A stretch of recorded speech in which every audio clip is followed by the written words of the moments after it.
Welcome dear student. इस video lecture में मैं आपको साइकोलॉजी एमडीसी पेपर को समझाने वाला हूँ। ये टोटल वन शॉट वीडियो है और इसमें साइकोलॉजी के पूरे सिलेबस को मैंने एनालिसिस किया है। ठीक है, बहुत ही मेहनत लगा इसको एनालिसिस करने में, बहुत सारा पॉइंट्स बनाने पड़े इसको लेकर। ठीक है, और इसको मैंने बहुत ही अच्छे तरीके से लिखा है और उम्मीद करता हूँ कि इसको पढ़ने के बाद आपको साइकोलॉजी में एमडीसी पेपर में दूसरा कुछ भी पढ़ने की ज़रूरत नहीं पड़ेगी। एक चीज़ और, यूजी सेमेस्टर 1 और 2 दोनों ही पेपर जो है, यानी कि एमडीसी पेपर जो है, ये दोनों ही सेमेस्टर के लिए है। सेमेस्टर 1 वाले के लिए भी, सेमेस्टर 2 वाले के लिए भी। तो आप चाहे दोनों सेमेस्टर में से किसी में भी हो, आपके लिए यही सिलेबस रहेगा। अब मैं आपको इसको समझाने जा रहा हूँ। ये हिंदी और इंग्लिश दोनों में बटा हुआ है। प्रत्येक यूनिट को मैंने पहले इंग्लिश फिर हिंदी, पहले इंग्लिश फिर हिंदी करके तैयार किया है। मैं हिंदी को एक्सप्लेन करूंगा, बाकी इंग्लिश वाला आप देख लीजिएगा, क्योंकि हिंदी मीडियम वाले बच्चे जो है इंग्लिश को जल्दी समझ नहीं पाते हैं। तो मैं हिंदी को एक्सप्लेन करूंगा, इंग्लिश वाले उसको नॉर्मली समझ जाएंगे। इसका पूरा पीडीएफ अगर आपको लेना है तो एग्जाम डी में ज्वाइन होकर आप इसका पूरा पीडीएफ को टेलीग्राम से वहाँ से डाउनलोड कर सकते हैं।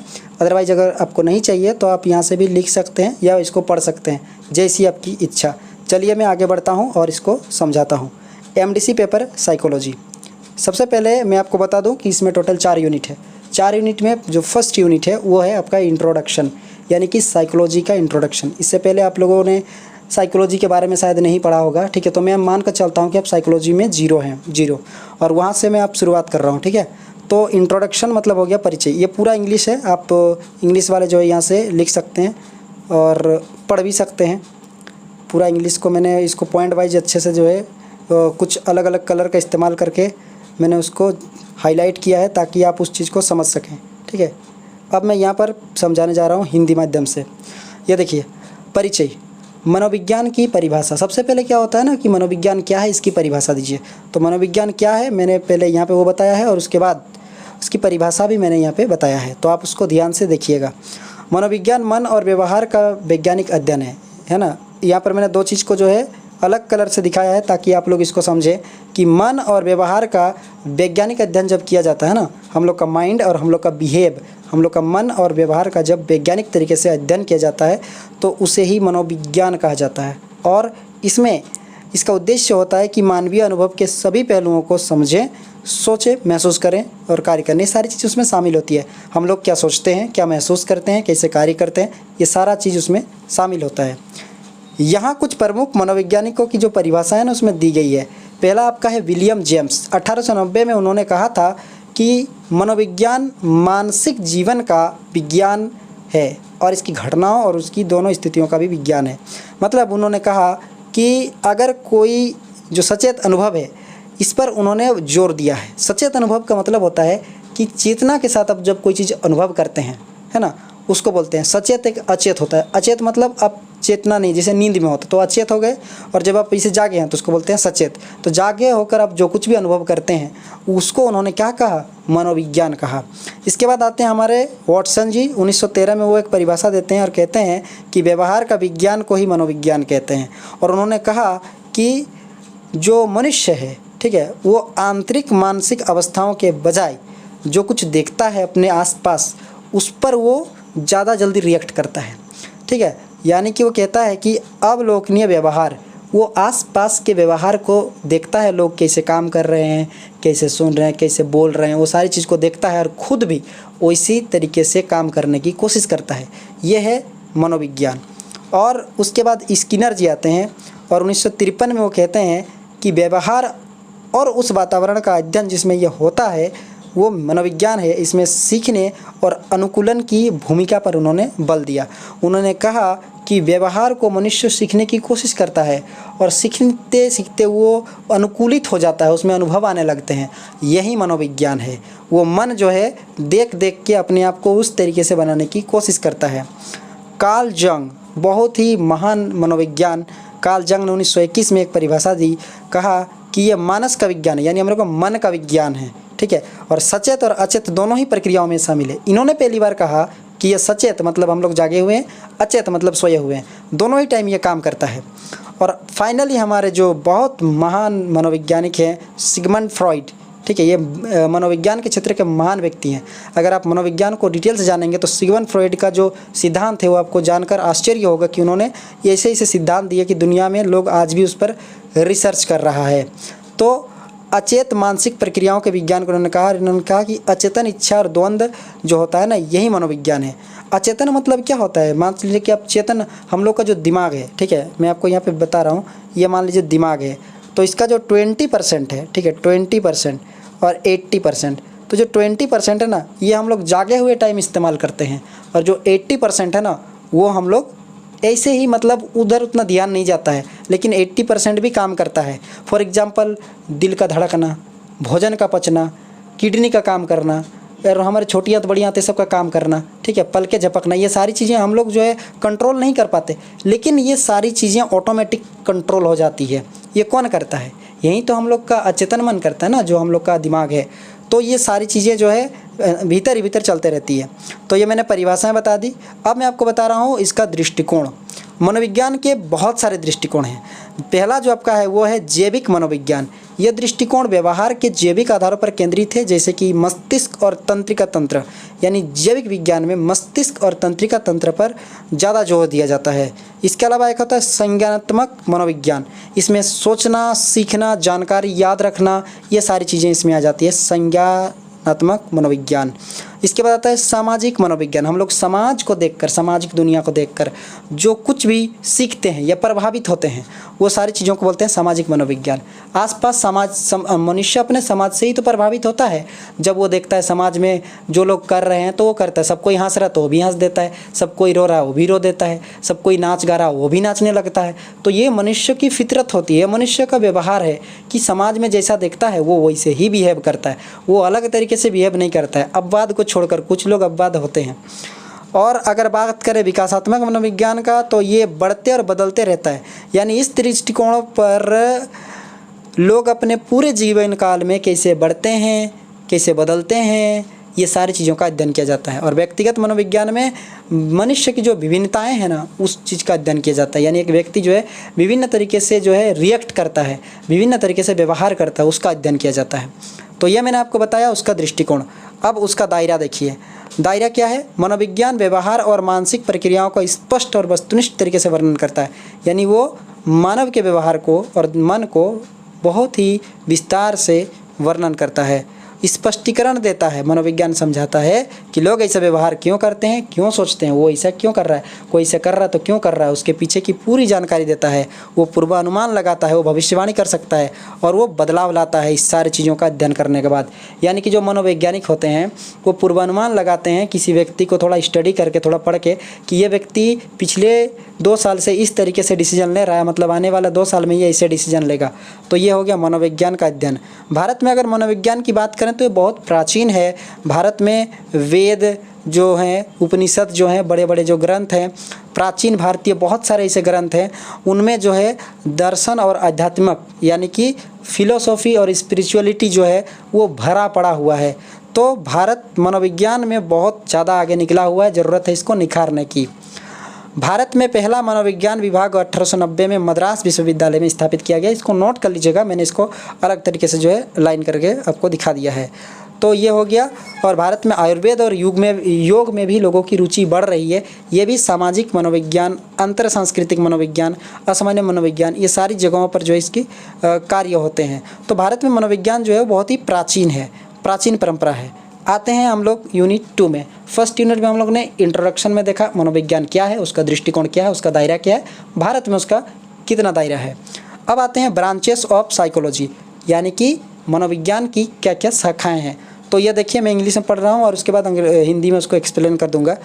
क्लिनिकल साइकोलॉजी हो गया, social psychology, applied psychology, industrial organisation psychology, उसके बाद organisational psychology, abnormal psychology, educational psychology, child psychology, criminal psychology, cognitive psychology, forensic psychology, health psychology, military psychology, sport psychology, neurology, neuro psychology, इसके बाद transpersonal psychology, environmental psychology, positive psychology, spiritual psychology, integral psychology, इतने सारे psychology के शाखाएँ हैं। ठीक है, तो इतने सारे साइकोलॉजी के शाखाएं आपको परेशान तो कर सकते हैं, लेकिन मैं आपको समझा देता हूं, आप बस थोड़ा थोड़ा समझ जाइएगा आपको जो है उसके बारे में पूरी जानकारी ऑटोमेटिकली दिमाग में फिट हो जाएगा।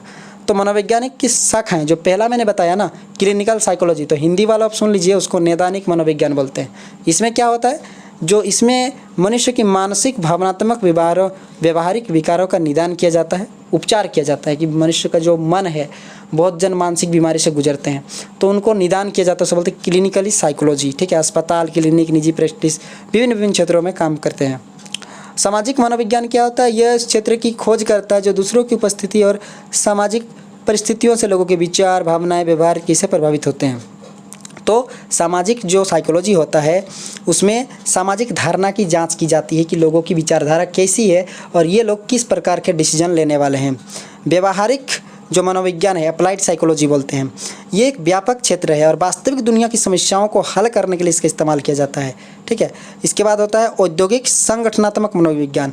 देखिए, औद्योगिक नाम से ही पता चल रहा है फैक्ट्री, तो फैक्ट्री या इंडस्ट्रियल एरिया जो है वहाँ पर जो कर्मचारी रहते हैं उनका मनोविज्ञान जानना, उनको ट्रेनिंग देना जिससे कि कंपनी को अधिक से अधिक लाभ मिल सके, ये एक शाखा हो गया। यह किसी प्रकार से ऑर्गेनाइजेशनल साइकोलॉजी है, ये भी है कि जिसमें कर्मचारी लोग होते हैं उनको जो है साइकोलॉजिकल उसका एनालिटिक्स किया जाता है, उनकी पसंद नापसंद, ठीक है, उनके गुस्से, उनके जो हंसने की प्रक्रिया, हर चीज़ का एकदम डिटेल अध्ययन किया जाता है और अध्ययन करने के बाद उसके हिसाब से जो है बहुत सारी चीज़ों को उनको प्रॉफिट या फिर उनको समझाया जाता है या फिर उनको ट्रेनिंग दिया जाता है ताकि अधिक से अधिक संगठन का लाभ हो। असामान्य मनोविज्ञान क्या है, असामान्य मनोविज्ञान मानसिक विकार और उसके कारणों का अध्ययन करता है। बहुत से मनुष्य में मानसिक विकार होते हैं, वो बहुत ही असामान्य व्यवहार करते हैं, वो असामान्य मनोविज्ञान में आता है। शैक्षिक मनोविज्ञान, देखिए शिक्षा तो पूरी की पूरी मनोविज्ञान पर आधारित है। व्यक्ति को शिक्षित करने के लिए उसके दिमाग को पढ़ना जरूरी है कि वो कितना कमज़ोर है, कौन कितना तेज़ है, कौन एवरेज है, तो उसके दिमाग के अनुसार टीचर क्या करता है, उसको पढ़ाने की कोशिश करता है। तो ये पूरी तरीके से जो है शिक्षण विधि छात्र प्रेरणा और विकास के अनुरूप बटा हुआ है। बाल मनोविज्ञान, जो बच्चे होते हैं ना अलग अलग अवस्था से गुजरते हैं, शिशु अवस्था, किशोर अवस्था, इस समय उसकी जो मनोविज्ञान है, उसके मन का जो विज्ञान है, साइकोलॉजी है ना, वो बहुत बदलता है। मैं आपको सजेस्ट करूँगा कि आप सिगमंड फ्रॉइड के जो बच्चों पर जो एक ये है उनका रिसर्च है, आप उसको ज़रूर पढ़िए। ठीक है, कि बाल मनोविज्ञान पर उन्होंने बहुत सारी जो है थ्योरीज दी है। अगर आप बीएड कर रहे होंगे ना तो आपको पक्का पता होगा सिगमंड फ्रॉइड के बारे में और उनके जो थ्योरीज हैं उनके बारे में। ठीक है, और अगर आप बीएड करने वाले हैं तो आपको ये जानना चाहिए, थोड़ा डिटेल में इसमें जाना चाहिए अगर करने वाले हैं तो। और अगर आप साइकोलॉजी में अपना करियर बनाना चाहते हैं तो भी आपको इसमें डीप तरीके से सिगमंड फ्रॉइड को जानना चाहिए। चलिए आगे बढ़ते हैं।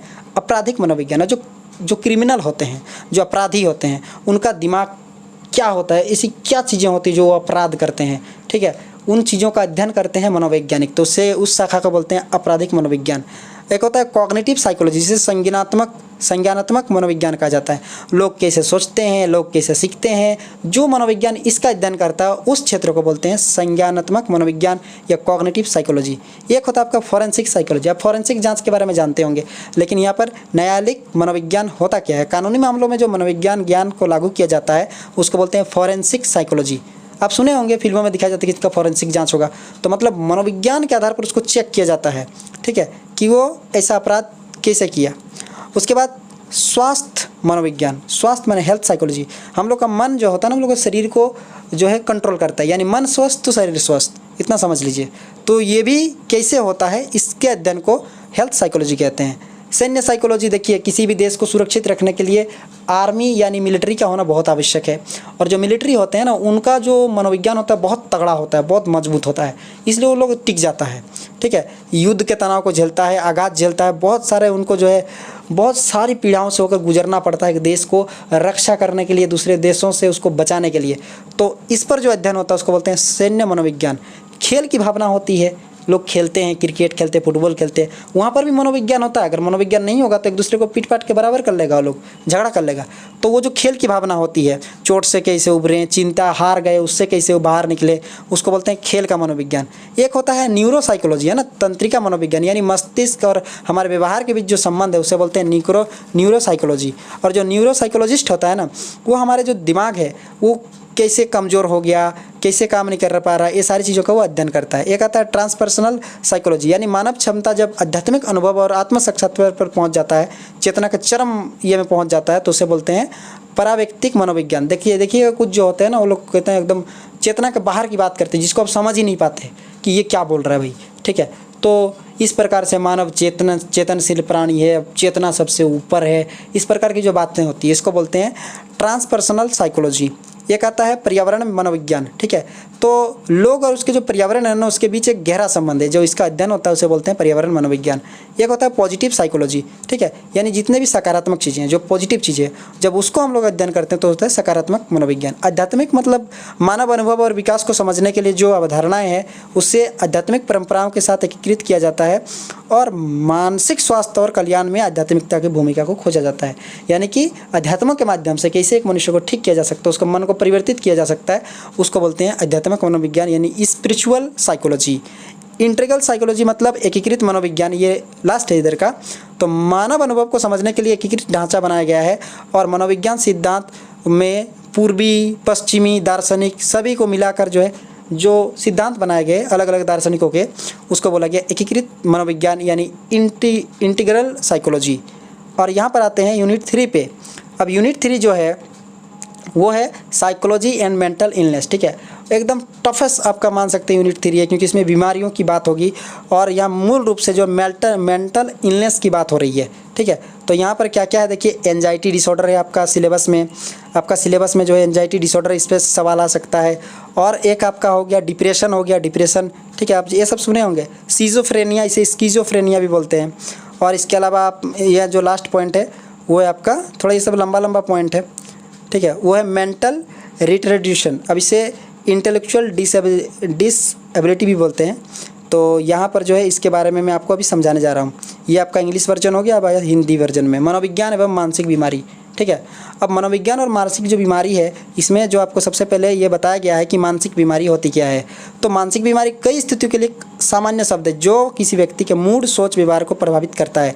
मानसिक बीमारी को कई कारण हो सकते हैं। ये अनुवांशिक हो सकता है, माता से पिता या फिर उसके दादाजी से उसे इसे करके ट्रांसफ़र हुआ हो सकता है, या फिर मस्तिष्क के कारण हो सकता है, या फिर अनुभव या कहीं चोट लगा इससे हो सकता है। कई प्रकार की मानसिक बीमारियां जिसमें प्रमुख है एंजाइटी डिसऑर्डर। एंजाइटी डिसऑर्डर का मतलब होता है कि चिंता का एक विकार हो जाता है, ठीक है। और इसमें जो मन का स्वास्थ्य स्थिति है ना वो चिंता और डर से भर जाता है। यानी चिंता और डर से जब वो भर जाता है तो इसको बोलते हैं एंजाइटी, है ना। वो डरने लगता है। लक्षण देखिए, किसी भी बात को लेकर अत्यधिक चिंता, डर, बेचैनी होती है, चिड़चिड़ापन होता है, थकान होता है, ध्यान केंद्रित करने में परेशानी होती है, सोने में उसको परेशानी होती है, तेज़ दिल की धड़कन होती है, पसीना, चक्कर आना, ये सारी चीज़ें हो जाती है। अचानक वो डर जाता है, ये है, ठीक है। तो ये अलग अलग प्रकार की भी एंजाइटी डिसऑर्डर है। वो आपका है सामान्यीकृत चिंता विकार, कई चीज़ों के बारे में लगातार चिंता करना, ठीक है। सामाजिक चिंता विकार, सामाजिक परिस्थितियों और दूसरों की जांच परेशान होने का डर रहता है, उसको डर रहता है, जिसे फोबिया बोलते हैं, किसी खास चीज़ या स्थिति का उसे डर रहता है। उसको बार बार होने वाले पैनिक अटैक होते हैं उसको, या फिर किसी लगाव के आंकड़े से अलग होने का डर रहता है। यानी ऐसे डर रहता है जो कि असली दुनिया में अस्तित्व में होते ही नहीं है, वो उसके मन का जो है ऐसे डर पैदा हो जाता है। तो इसका कारण मैंने बता दिया, आनुवंशिक हो सकता है, चिकित्सीय स्थितियाँ हो सकती है, ज़्यादा शराब वगैरह का इस्तेमाल हो सकता है, या तनावपूर्ण जीवन की घटना हो सकती है। इसका उपचार होता है थेरेपी के माध्यम से, जिसे CBT बोलते हैं, इसके माध्यम से उसका उपचार होता है। और दवा का इस्तेमाल किया जाता है, या फिर जो टेक्निक है, ठीक है, घर में ठीक करने का, या फिर विश्राम तकनीक जिसमें गहरी सांस लेने की, ध्यान करने की, ठीक है, तकनीक बताई जाती है। ये हो गया एंजाइटी डिसऑर्डर। उसी प्रकार से एक है डिप्रेशन को हिंदी में अवसाद बोलते हैं। अवसाद एक मनोविज्ञान विकार है जो इंसान में उदास, रुचि की कमी, थकान वगैरह ला देता है। क्या क्या लक्षण है? लगातार उदास मनोदशा, गतिविधियों में रुचि की कमी, भूख नहीं लगता है, नींद नहीं आती है, थकान, ठीक है, एकाग्रता नहीं हो पाती है, आत्महत्या जैसे खतरनाक चीज़ के विचार आने लगते हैं। तो ये सारी चीज़ें क्या है? डिप्रेशन के लक्षण है। तो आप डिप्रेशन क्या है, डिप्रेशन का लक्षण क्या है, इसको आप जो है इस प्रकार से पॉइंट बना के, जैसे मैंने बताया है, अब बताइएगा। कारण क्या है? ये जैविक कारक होते हैं ना, मस्तिष्क के जो रासायनिक असंतुलन है वो बिगड़ने लगते हैं, जिस वजह से ऐसी स्थितियाँ पैदा होती है। मनोवैज्ञानिक कारण है, आजकल का जीवन बहुत तनावपूर्ण हो गया तो लोग डिप्रेस्ड हो जाते हैं छोटी छोटी बातों पर। सामाजिक कारक भी है, समाज से लगाव नहीं हो पाता जल्दी से। उपचार सेम CBT है, दवाइयाँ है, जीवन शैली में बदलाव, अधिक से अधिक व्यायाम करना चाहिए, स्वस्थ भोजन का इस्तेमाल मतलब उपयोग करना चाहिए। उसके बाद आता है स्किज़ोफ्रेनिया। स्किज़ोफ्रेनिया गंभीर मानसिक बीमारी है जो व्यक्ति की वास्तविकता को समझने के तरीके को प्रभावित करती है। और इसका लक्षण आप देख सकते हैं, इसका सकारात्मक लक्षण है कि इसमें ऐसी चीज़ें अनुभव करना शामिल है जो वास्तव में है ही नहीं, जिसे भ्रम, उसे ऐसे ही आवाज़ सुनाई देता है, ऐसी चीज़ें देखना जो वहाँ है ही नहीं वो भी उसको दिखाई देता है, वो डरने लगता है।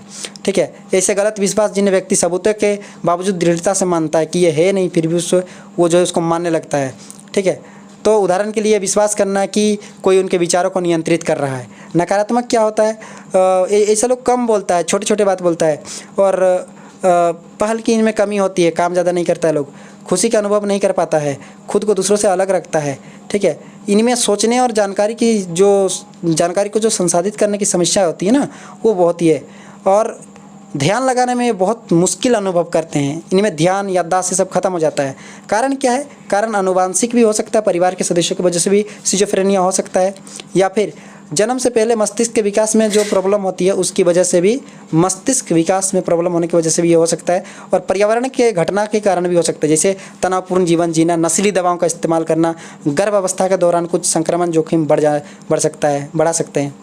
तो उपचार क्या है, उपचार है दवाइयाँ, मनोचिकित्सक के पास जाना और सहायता समूह लोगों के साथ जुड़ना, अधिक से अधिक लोगों के साथ जुड़ना, फिर ये ऑटोमेटिकली ठीक हो जाता है।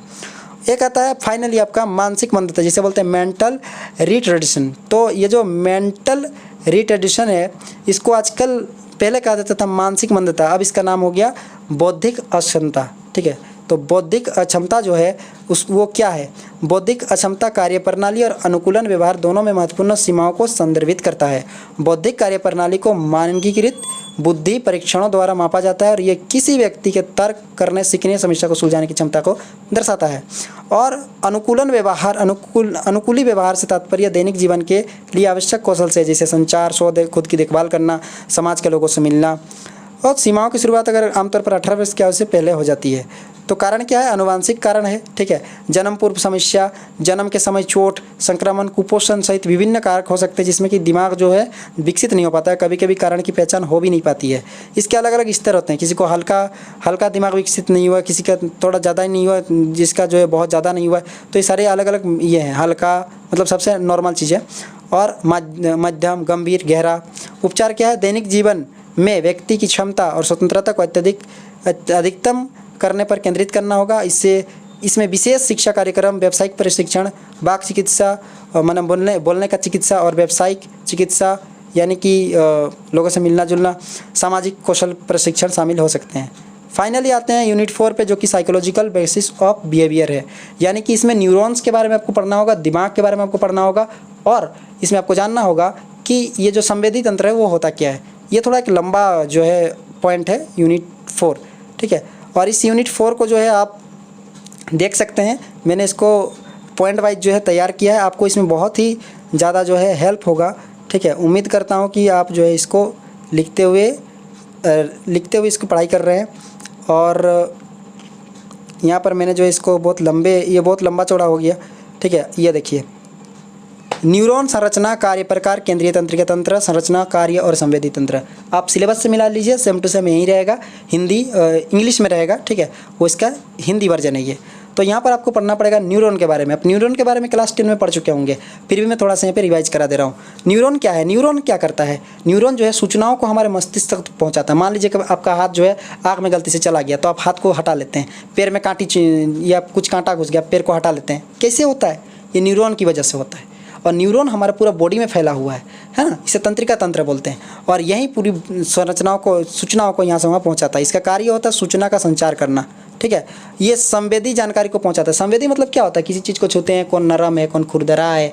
ठीक है, गड्ढा वाला इलाका क्या है, आप बिना देख के भी महसूस कर लेते हैं। तो वो कौन करता है, ये जो न्यूरॉन होते हैं ना, वो काम करते हैं। हमारी सोचने की तरीके, भावना के तरीके, सारी चीज़ों को कंट्रोल करते हैं। हमारी मांसपेशियों की गति, जिसे आप दिल की धड़कन को आप रोक नहीं सकते हैं ना, वो ऑटोमेटिकली धक धक धक धक चलते रहता है।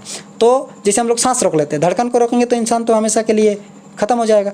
तो इसलिए जो गति होती है, कुछ गति जो हमारी इच्छा पर होती है उसे ऐच्छिक गति बोलते हैं, कुछ हमारी इच्छा के बाहर होती है उसे अनैच्छिक गति बोलते हैं। जैसे आमाशय का पाचन, आमाशय जो भोजन को पचाता है वो हो गया अनैच्छिक है। ठीक है, पलके झपकना, ठीक है, ये पलके झपकना जो है छींकते वक्त पलके जब झपकते हैं ना, आप उसे रोक नहीं पाते हैं, तो कई बार वो भी अनैच्छिक हो जाता है। तो ये सारी चीज़ें न्यूरॉन के कार्य में आते हैं।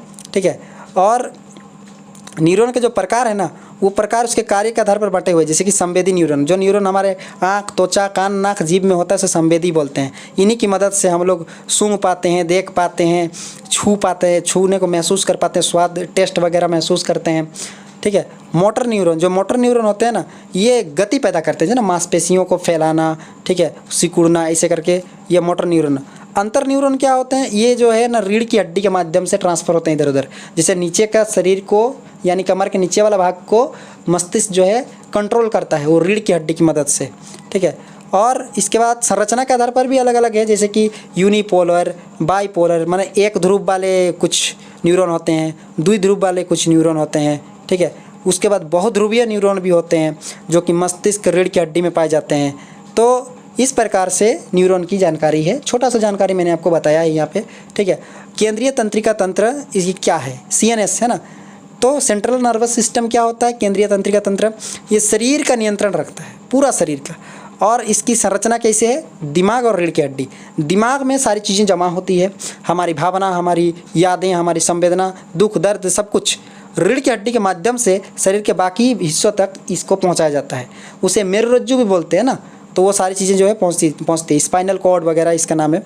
तो केंद्रीय तंत्रिका तंत्र के कार्य क्या होते हैं, मस्तिष्क यानी हमारे दिमाग से बाकी सारी चीज़ों को जोड़ना, जिसकी मदद से हम लोग किसी चीज़ को देख पाते, सुन पाते हैं, सूंघ पाते हैं, उसको टेस्ट कर पाते हैं। ये सारी चीज़ें हमारे शरीर के मांसपेशियों में जो गति होता है उसको कंट्रोल करता है दिमाग। सोचने समझने की भावनाओं को दिमाग के माध्यम से कंट्रोल किया जाता है। और ये सारी चीज़ें मस्तिष्क ही जो है करता है, जैसे हृदय की गति, रक्तचाप, ब्लड प्रेशर वगैरह। एक आता है आपका फाइनली संवेदी तंत्र। जो संवेदी तंत्र होता है ना, वो संवेदी तंत्र शरीर को आसपास की दुनिया से जोड़ता है। जैसे कि दृष्टि, आँखें जो है प्रकाश को ग्रहण करती है और मस्तिष्क तक पहुंचाती है। तो ये हो गया संवेदी तंत्र। ये जो आँख से उधर गया ना दिमाग तक, फिर दिमाग उसको जो है बोलता है कि ठीक है तुमने ये दिखा, अब उसको वो देख लेता है। उसी प्रकार सुनने वाला चीज़ को भी, कान जो है रिसेप्टर्स होते हैं, कान से कहाँ तक जुड़ा हुआ है, दिमाग तक। उसी प्रकार हम लोग का चमड़ा यानी त्वचा, उससे जो न्यूरॉन है वो कहाँ तक जुड़े हैं, दिमाग तक। जो गंध, नाक में जो ये रिसेप्टर्स हैं, जो ग्राही हैं, वो कहाँ से जुड़े हैं, दिमाग से। स्वाद, जीभ में जो कलिकाएँ होती है, स्वाद कलिकाएँ, वो भी जुड़ी होती है दिमाग से। यानी कि प्रत्येक चीज़, जो कुछ भी हम लोग जो है महसूस करते हैं, चाहे वो हमारे शरीर के जो त्वचा है, आँख है, नाक है, कान है, मुँह, जीभ वगैरह, तो वो सारी चीज़ें जो है मस्तिष्क के माध्यम से ही उस चीज़ को हम लोग समझ पाते हैं। अगर मस्तिष्क से उनका कनेक्शन हटा दिया जाए तो क्या दर्द, क्या स्वाद, क्या सुगंध, क्या बदबू, कुछ समझ में नहीं आएगा। ठीक है। तो ये पूरा आपका जो है पूरा ही साइकोलॉजी को मैंने सिलेबस को जो है कंप्लीट कर दिया है वन शॉट में, बहुत ही संक्षेप में मैंने बताया है। हालांकि लिखा टोटल है, अगर आप इतना चीज़ को लिख लेते हैं और घर में स्टडी कर लेते हैं तो एग्ज़ाम में बहुत बेटर आप परफॉर्म करेंगे। ठीक है। तो उम्मीद करता हूँ कि जिस तरीके से मैंने ये चीज़ आपको समझाया है, आपको थोड़ा होने से भी समझ में आ गया होगा। ठीक है। ये वन शॉट वीडियो है, तो बाकी चीज़ें फिर से मैं कह रहा हूँ, अगर आप इस PDF को लेके पढ़ लेते हैं तो फिर आपको और ज़्यादा जो है खुद में समझ में आएगा। इस वीडियो को अगर नहीं समझ में आया तो दोबारा इसको देखिए। ठीक है। 2 बार 3 बार देखिए, आपको धीरे धीरे इसको क्या होगा, समझ में आने लगेगा। ठीक है। पढ़ना एक सतत प्रक्रिया है ना, एक प्रोसेस है। ये तुरंत नहीं होता है कि अभी बनाया और अभी खा लिया, हो गया, पेट भर गया। इसमें आप जितना बार बार उसको देखेंगे उतना बार बार उसको सीखेंगे। ठीक है। तो सीखते रहिए, मुस्कुराते रहिए। मिलते हैं नेक्स्ट लेक्चर में, तब तक के लिए धन्यवाद।